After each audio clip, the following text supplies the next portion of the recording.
Assalamualaikum warahmatullahi wabarakatuh. Hai kawan-kawan, kali ini kita akan mempelajari tentang populasi dan sampel penelitian. Kami dari kelompok 6 yang beranggotakan Widiawati Wahyuningsih, Dwi Amalia, Denis Aprilia Rahmawati akan menjelaskan mengenai populasi dan sampel penelitian. Yang pertama yaitu pengertian populasi. Apa sih populasi? Menurut Sugiono,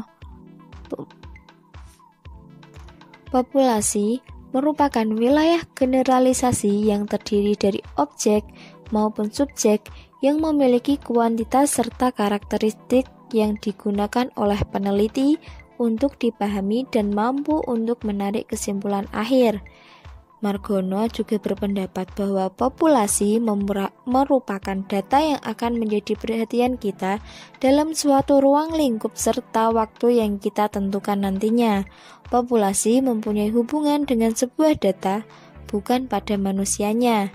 Yang terakhir adalah pendapat dari Nawawi dalam Margono 2004 halaman 118, yaitu dalam pendapatnya, beliau menjelaskan bahwa populasi merupakan bentuk keseluruhan objek pada penelitian yang terdiri dari manusia, benda, hewan, tumbuhan, gejala, nilai tes, ataupun peristiwa yang digunakan sebagai sumber data yang memiliki karakteristik tersendiri pada suatu penelitian.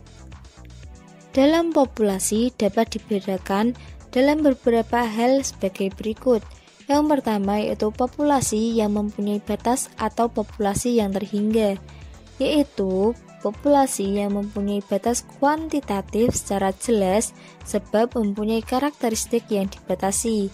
Yang kedua yaitu populasi yang tidak dibatasi atau populasi yang terhingga, yakni populasi yang tidak dapat ditemukan maupun diketahui batasannya, sehingga tidak bisa dinyatakan dalam bentuk jumlah yaitu kuantitatif.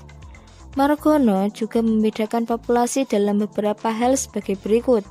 Yang pertama yaitu populasi teoritis, yaitu sejumlah populasi yang batasannya sudah ditentukan secara kuantitatif. Yang kedua yaitu populasi yang tersedia, yakni jumlah populasi yang dihitung secara kuantitatif dapat dinyatakan secara tegas. Margono pula berpendapat bahwa persoalan populasi dalam penelitian dapat dibedakan dalam dua sifat sebagai berikut. Yang pertama yaitu populasi homogen, yakni populasi pada suatu unsurnya memiliki sifat yang sama, jadi tidak diperlukannya membahas jumlahnya secara kuantitatif. Yang kedua yaitu populasi heterogen, yaitu populasi yang pada unsurnya mempunyai sifat ataupun keadaan yang bervariasi. Jadi pada sifat ini perlu ditetapkannya batasan yang baik, entah itu dari segi kualitatif maupun secara kuantitatif. Selanjutnya kita akan mempelajari tentang pengertian sampel. Apa sih itu pengertian sampel? Sampel dapat diartikan sebagai sebagian maupun wakil dari populasi yang kita teliti. Pendapat yang sama ini pun dikatakan oleh Sugiono. Beliau berpendapat bahwa sampel merupakan sebagian dari jumlah serta karakteristik yang telah dipunyai pada populasi. Yang dipelajari dalam sampel itu sendiri merupakan kesimpulan yang akan digunakan dalam hitungan populasi. Oleh karena itu, sampel yang diambil dari populasi harus secara representatif. Nawawi dalam Margono 2004 halaman 121 menyebutkan bahwa ada beberapa alasan yang melandasi digunakannya sampel dalam penelitian, yaitu sebagai berikut.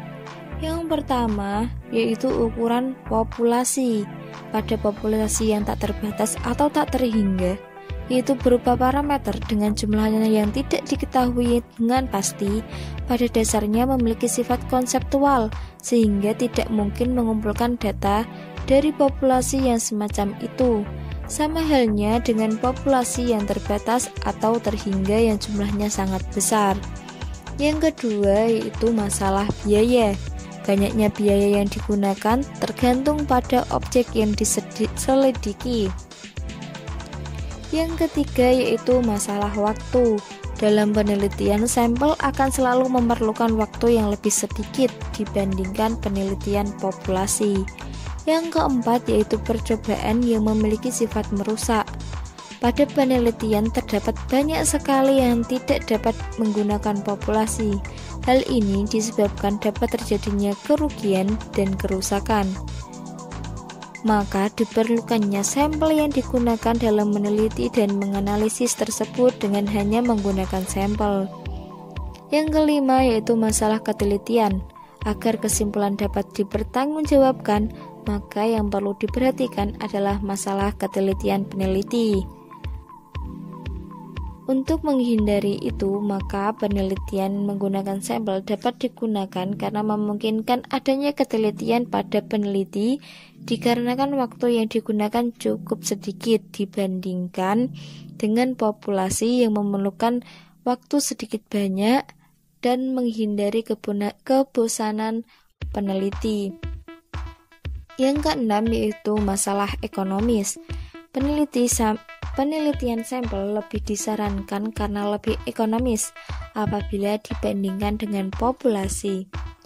Selanjutnya adalah pengertian dari teknik sampling. Sugiono memberikan pengertiannya atau pendapatnya, yaitu bahwa teknik sampling adalah teknik yang diambil dalam pengambilan sampel. Teknik sampling merupakan cara untuk dapat menentukan sampel yang jumlahnya sesuai dengan ukuran sampel yang akan dijadikan sumber data sebenarnya. Margono pula menyatakan pendapatnya seperti demikian. Hal ini juga perlu memperhatikan sifat serta penyebaran populasi agar menghasilkan sampel yang representatif. Teknik sampling dapat dibedakan menjadi dua, yaitu probability sampling dan non-probability sampling. Pada probability sampling dapat dikelompokkan menjadi beberapa hal, yaitu yang pertama, simple random sampling, yang kedua, proportionally stratified random sampling, yang ketiga, disproportionate stratified random sampling, yang keempat, area sampling.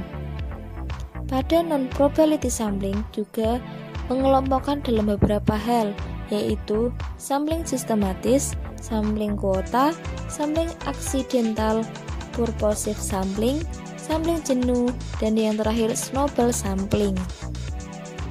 Tetapi sebelumnya kita juga perlu mengetahui apa sih probability sampling itu?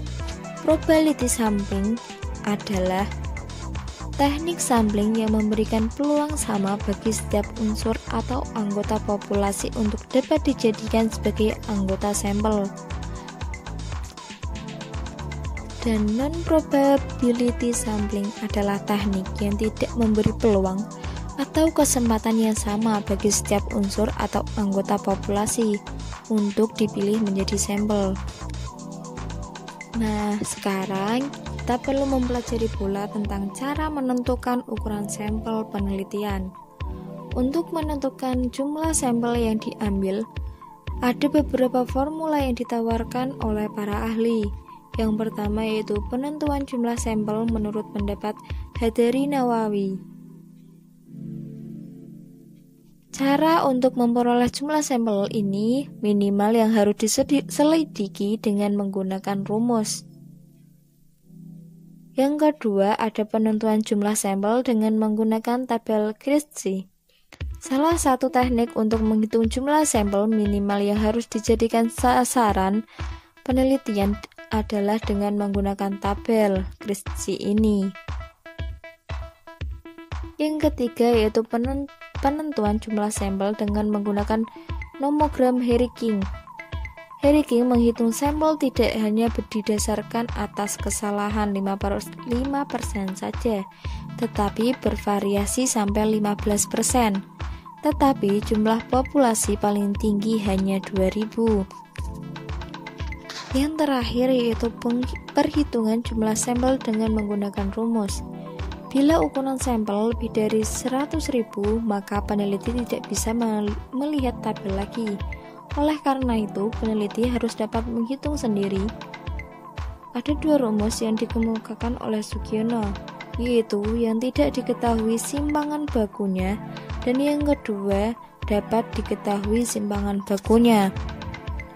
Rumus dalam menghitung ukuran sampel pada rumus ini adalah N lebih dari PQ per 2 sigma P. Nah, untuk selengkapnya kalian bisa melihat atau mencari informasi lebih lanjut. Jadi, pembelajaran tidak hanya dari sini saja, bisa diperluas dengan mencari pengetahuan lainnya. Cukup sekian penjelasan kelompok kami. Assalamualaikum warahmatullahi wabarakatuh.